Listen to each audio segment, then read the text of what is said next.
What is a mood board and how can a mood board give you more clients and way more money? As a photographer and a director, watch this video and then maybe even rewatch it or at least bookmark it because you'll come back to this and it's gonna help you with future jobs. Let's get started now. Number one, a mood board is so many different things. A mood board is a box. Think of it as like a box where all the ideas stay within that box and no one is allowed to step outside of it, so it keeps the idea safe and contained. I would say your average mood board should be about 5 pages. And I'm gonna break it down for you. So what are those 5 pages? Page number 1 is the title page. Now you might think, well, waste of time. No, you shouldn't think that. A title page is really important because some people just think, oh, this is just giving assignment to this mood board, like it belongs to so-and-so. It is for so-and-so, it's done by so-and-so.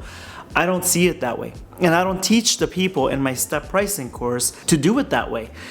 It is an opportunity to go above your competition. It's an opportunity to like humble flex and for them to go, oh my God, this is clearly the best one for this job. So I'll make a beautiful cover page for this mood board and I'll make sure that it has their logo and their branding and it's got something really fancy and it's got like a picture.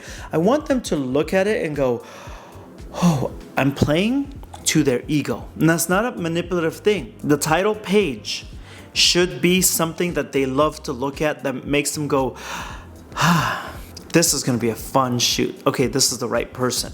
It's this moment that makes them, their ego is so inflated and it's something that you can actually pull through. It's an emotional attachment for them.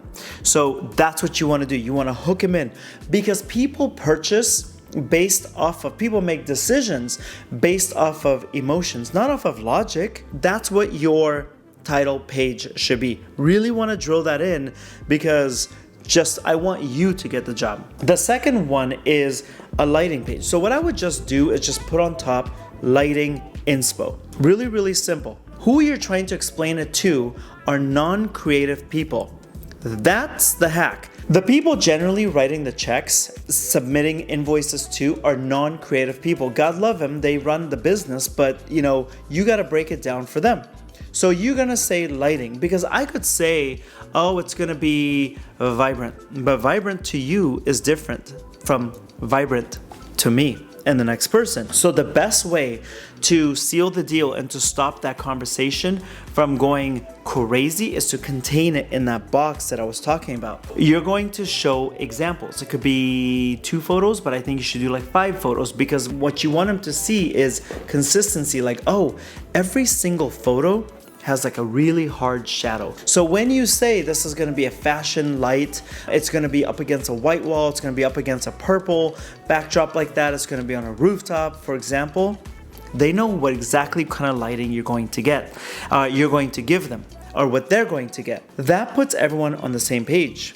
Now, not only is the mood board important for garnering the client, the mood board is helping your A-team step up all the way. Now as a makeup artist, I would look at it if I was a makeup artist or the hairstylist or even the wardrobe stylist and say, okay, the director or the photographer said the lighting is going to be hard light.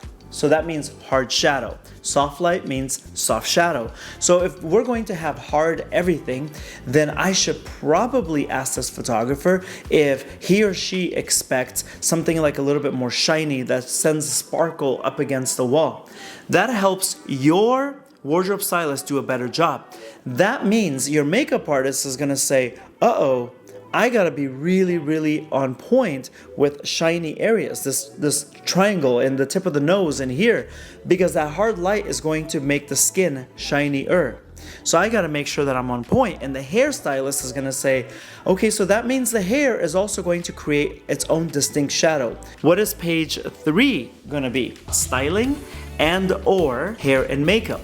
So you could do a page for just hair, a page for just makeup, a page for just styling. But I figured that if you don't yet know how to do a mood board, then you're probably newer and that's okay.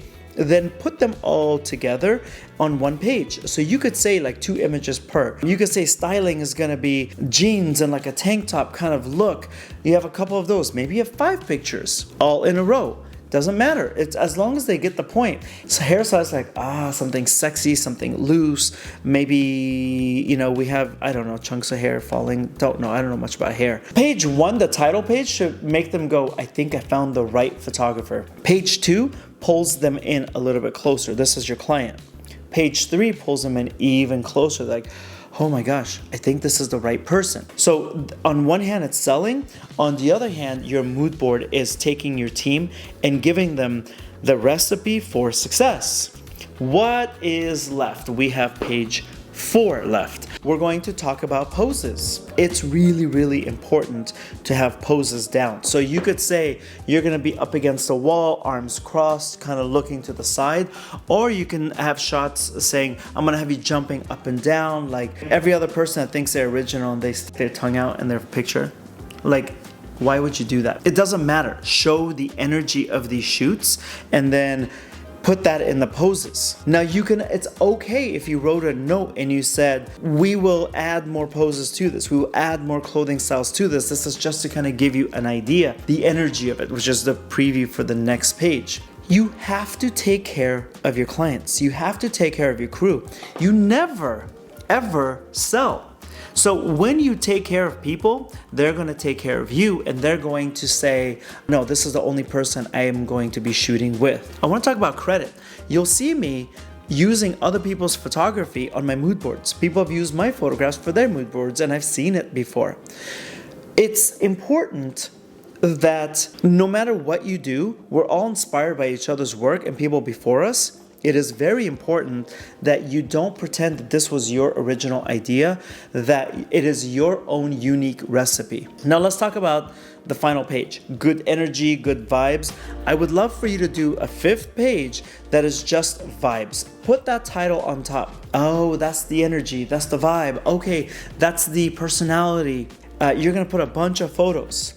And you could put, like, for example, anything on this page. That is the energy of this entire shoot. Now let's talk about a few bonus ones that's gonna help you out even more. How do you use a mood board? So how you use it on set is different than how you use it in pre-production, planning the shoot. Pre-production, obviously, it's going to the client first. Once they give you the green light, they give you the deposit, you're good to go, you hire your crew.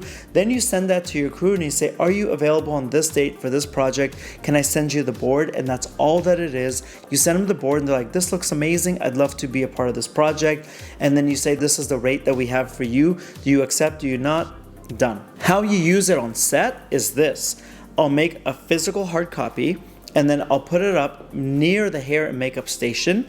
And if the clothing is further out or in a different room, I'll do a separate copy of that and I'll put it by the wardrobe. And then I'll do a 3rd copy of that and I'll put it on set where I'm looking at it near my lenses and my lights and everything. You need reminders. You need to be able to say, nope, you see right here, it has to be like this. Remember this pose? Oh yeah. Oh, we forgot that. So let's do that again. Let's shoot this. That's how I use it on set, and you should too. And then also, as a reminder, you can use it in post-production by just reminding your editor, or if you're editing it, hey, this is what we were aiming for. Don't try to get creative. Don't. That's another shoot. This one is more just about what we had already planned and gotten approved. Bonus number 2. It doesn't matter like what font you use and how fancy it is. No and yes. No, it really doesn't matter, because as long as you have the creative, then people love it. But yeah, it matters, because if they're looking at your board and someone else's board and you put even 30 minutes or 1 hour more effort into your board, then they're going to say, if she or he is putting this much effort into their board, I can imagine how much effort they're putting into my photo shoot with me on set. So no, it doesn't. But yes, it does. And you're going to have to decide on each one. And that's your business intuition that you're developing. 3rd bonus. You need to put your name and your website on every single page. Not the front, not the back of this mood board. Every single page. And then you say, a creative concept by. You want to make sure that they know that you know that you can't just take my creative idea on this board and then go take it to a cheaper photographer and get like some reductive version out of it. Nope, we're not doing that. So you're reminding them very politely and very graciously at the bottom or the right side or the left, like somewhere on the edges. They need to know it came from you. Then you need to email them so there is an electronic copy of this, because there are people, they've done it to me, they've done it to everyone else I know, that they will take your creative and pretend it's theirs. If you want to learn more, if you truly want hand-holding, at this time next year, you do not want to be stuck in the same space, the same place. I really urge you to look into my step pricing course that's linked down below. Take advantage of everything that goes in there, your cheat sheets and worksheets and everything, like that tech support that I talk about the business, that comes with that. If you need help with a mood board, then I also imagine you need help with pricing. This video here is gonna be your friend. And hopefully I get to see you again. And how you can increase the chance of me seeing you again is by hitting subscribe down here. If you have any questions, put those in the comments. I will help you out. Okay? Thank you. I'll talk to you in the next video. Go make a mood board. Go live your life.